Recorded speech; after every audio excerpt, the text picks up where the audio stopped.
This is 16 WAPT News at 6. Good morning on this Thursday, May 15th. I'm Marcus Hunter. And I'm Keegan Fox. In the news this morning, we have an update on an abortion petition in Mississippi. Will an attempt to make abortion illegal in the state make its way onto a ballot? We'll let you know just ahead. Plus, the ceremony for fallen officers is happening today. We're taking a live look right now at the memorial outside of Jackson Police Headquarters. We're going to tell you about today's events just ahead.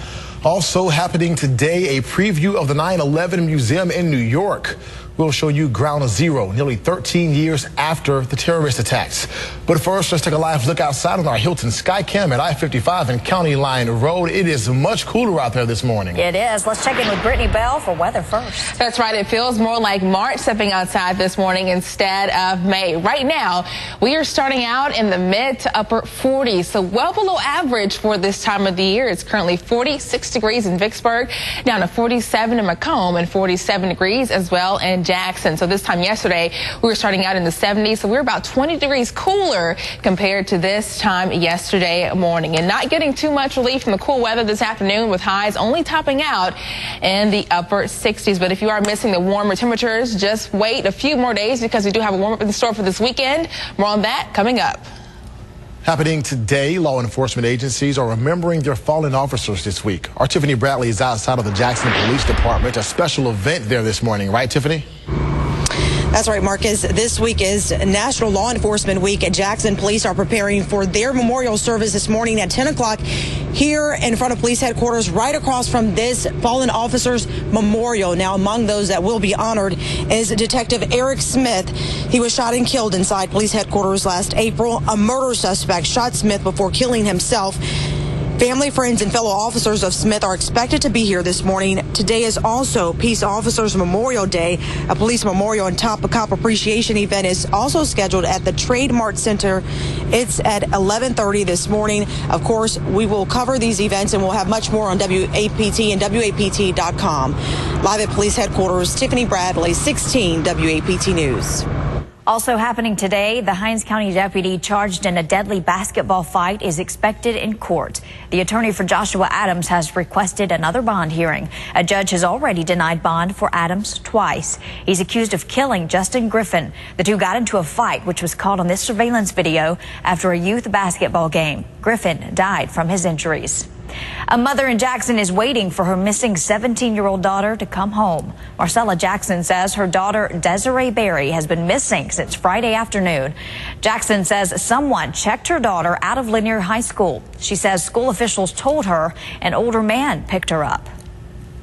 This is the first time she ever disappeared like this. This is the second time, Lanier has allowed someone to get her a dismissal without checking her ID. I'm hurt, and I just want my baby. I just want her to call me, text me something. Jackson Public Schools says a student must be checked out at the front office by an authorized adult on file with the school. They also tell us no one filed a missing child report with the school system. They say they are working with Jackson Police to find Desiree Berry. Proposed legislation that would basically make abortion illegal in the state will not make it onto a ballot next year. The measure would have declared that life begins at conception. It needed 107,000 signatures to make it onto a ballot. We are very relieved. Initiative 41 would have had exactly the same unintended consequences for infertility treatment for life-threatening pregnancy complications. It would have had the same issues as Initiative 26, which the voters looked at and chose not to move forward. We are relieved that they have chosen not to move it forward again today. Yesterday was the deadline to collect the 107,000 signatures. This morning, police in Hazelhurst are looking for a convenience store robber caught on camera. A man holding a gun and wearing what appears to be a T-shirt on his face walked into NJ Food Mart in Hazelhurst. Police say that he pointed the gun at the clerk and yelled at him to open the register. Then the gunman reached across the counter, grabbed the cash, and took off. If you have any information, call Crime Stoppers at 601-355-TIPS. The Jackson Police Department is updating its fleet. 30 new Dodge Chargers will replace some of the older Crown Victorias. One noticeable difference is the word police on the side of the vehicles. The department ordered these cars late last year. It's taken a few months to get them outfitted with special police gear. New overnight, radio icon Casey Kasem has been found in Washington state. Authorities say they found Kasem and his wife visiting others at a home. The couple told deputies they were on vacation. The 82-year-old suffers from Parkinson's disease and is at the center of a family dispute. A judge ordered state officials to look for him on Monday. Kasem's children from a previous marriage say they've been battling his current wife to see their dad. Happening now, wildfires in San Diego County have forced the evacuation of 2 college campuses. You can see here just how intense the blazes are.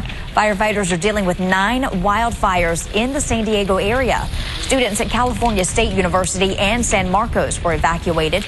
2,100 residents were sent evacuation notices in San Marcos. At least 20 buildings are destroyed. Triple-digit heat, low humidity, and high winds are fueling those fires. New overnight, 4 crew members, including the captain of the sunken ferry in South Korea, have been charged with homicide.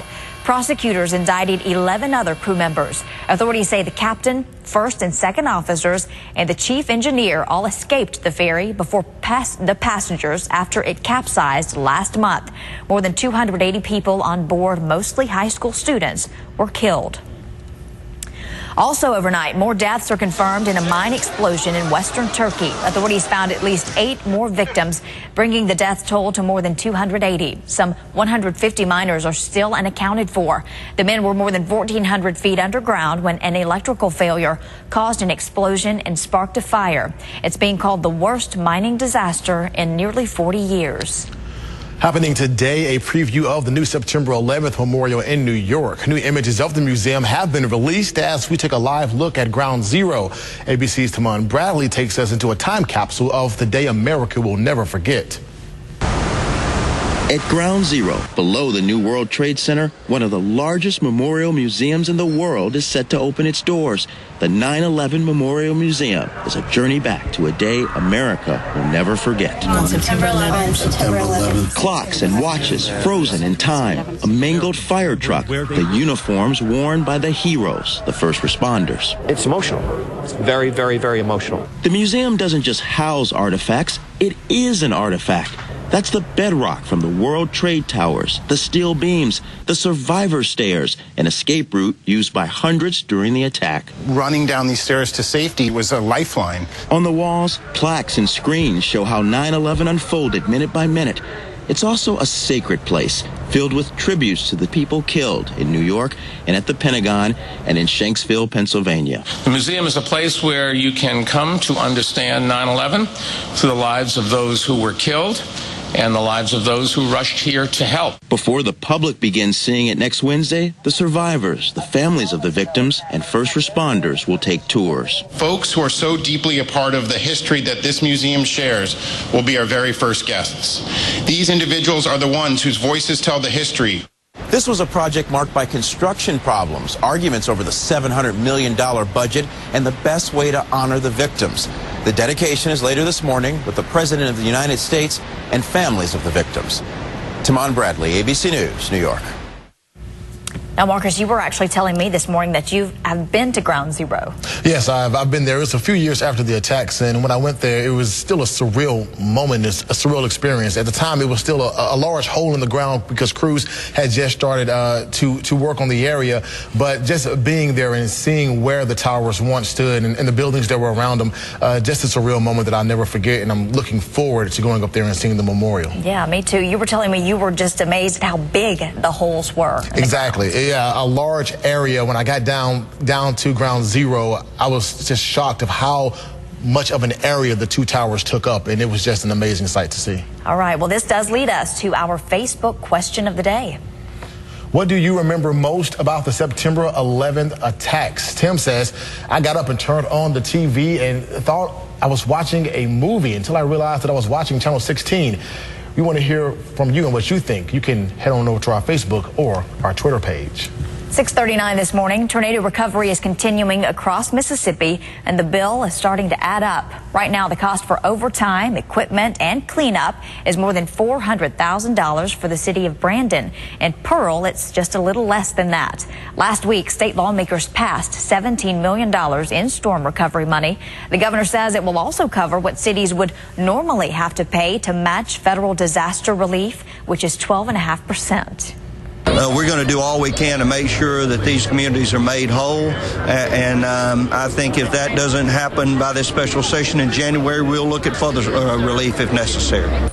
MEMA is telling storm victims to fill out an SBA packet if they have any storm-related costs. There are disaster recovery centers set up in Madison and Rankin counties.